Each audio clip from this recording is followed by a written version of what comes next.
Praise the Lord. தேவனுக்கே மகிமை உண்டாவதாக. மாரநாதா ரிவைவல் சர்ச் மூலமாக இந்த வார்த்தைகளை கேட்டுக்கொண்டிருக்கிற உங்கள் ஒவ்வொருவரையும் இயேசுவின் நாமத்தினாலே அன்புடன் வாழ்த்தி வரவேற்கிறோம். இன்று கர்த்தர் நம்மோடு பேசுகிற வார்த்தை என்னவென்று பார்ப்போமா? லேவியராகமம் 20ஆம் அதிகாரம் 24ஆம் வசனம். பாலும் தேனும் ஓடுகிற அந்த தேசத்தை உங்களுக்கு சுதந்திரமாக கொடுப்பேன்.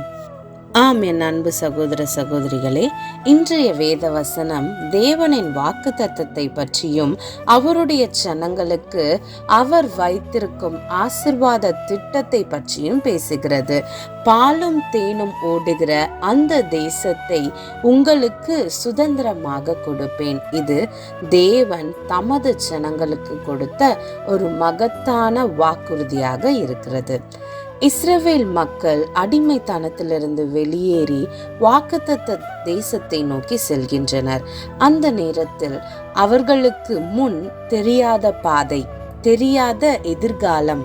ஆனால் தேவன் ஒரு வாக்குத்தத்தத்தை முன்வைத்து அவர்களை நடத்துகிறதை நாம் பார்க்கிறோம். அதிசயமான ஆசீர்வாதத்திலும் சமாதானத்திலும் நிறைந்த தேசத்தை அவர்களுக்கு கொடுப்பேன் என்று தேவன் வாக்குத்தத்தம் பண்ணுகிறார். பாலும் தேனும் ஓடுகிற தேசம் என்பது நல்ல வளம் மிகுந்த தேசத்தையும் செழிப்பையும் இனிமையையும் ஆனந்தத்தையும் குறிக்கிற தேசமாயிருக்கிறது. இந்த அனைத்து ஆசீர்வாதங்களையும் பெற்ற தேசத்தை தான் உங்களுக்கு கொடுப்பேன் என்று தேவன் வாக்குறுதி கொடுக்கிறார். உங்களுக்கு சுதந்திரமாக கொடுப்பேன் என்று தேவன் சொல்கிறார் அல்லவா? இங்கே சுதந்திரம் என்ற சொல்லில் ஒரு அழகான உண்மை இருக்கிறது. அது உழைப்பால் பெறப்படும் ஆசீர்வாதம் அல்ல, அல்லது பரம்பரை மூலம் கிடைக்கும் ஆசீர்வாதம் அல்ல. நம்முடைய தேவனாகிய கர்த்தர் அவர் நம் மீது வைத்த அன்பினால் அவர் தந்தையாக இருந்து நமக்கு அவர் கொடுக்கும் இலவசமான பரிசுதான் அந்த சுதந்திரம். தேவன் கொடுப்பது நிபந்தனையில்லாத அன்பு, தயை, கிருபையை குறிக்கிறது. வேதாகமத்தில் உள்ள இந்த வாக்குத்தத்தம் பழைய காலத்தில் அன்று இஸ்ரவேல் ஜனங்களுக்கு மட்டும் இல்லாமல் இன்று நமக்கும் பொருந்தக்கூடியதாக இருக்கிறது.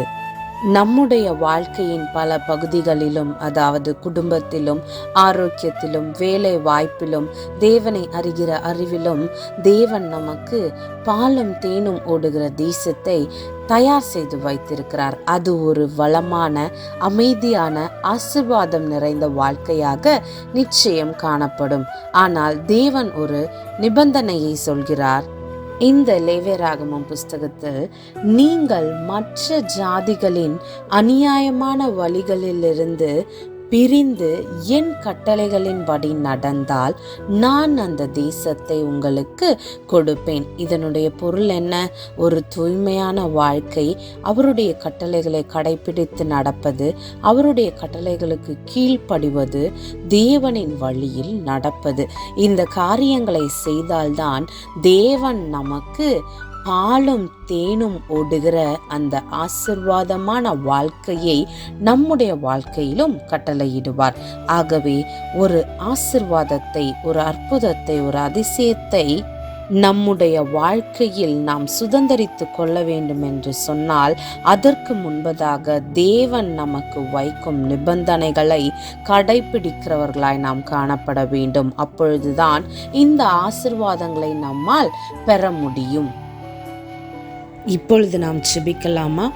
ஆமென். அன்பின் ஆண்டவரே, இந்த வார்த்தையின் மூலமாக நீர் எங்களோடு பேசினதற்காக உமக்கு நன்றி. உம்முடைய வேதத்தின்படி நடந்து உமக்கு கீழ்ப்படிந்து அநேக ஆசீர்வாதங்களை பெற்றுக்கொள்கிற சாதியாராய் எங்களை என் தேவனில் மாற்ற வேண்டுமாய் ஜெபிக்கிறோம். நீர் எங்களுக்கு தந்தையாயிருந்து தாயுமாயிருந்து அப்பா, இலவசமான ஆண்டவரே அப்பா, கிருபையினால் அன்பினால் நீர் எங்களுக்கு பரிசாக கொடுக்கிற அந்த தேசத்தை சுதந்திரித்து கொள்வதற்கு எங்களை பாத்திரவான்களாய் மாற்றும்.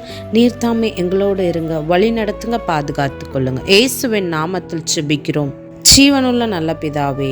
ஆமேன், ஆமேன், ஆமேன். God bless you.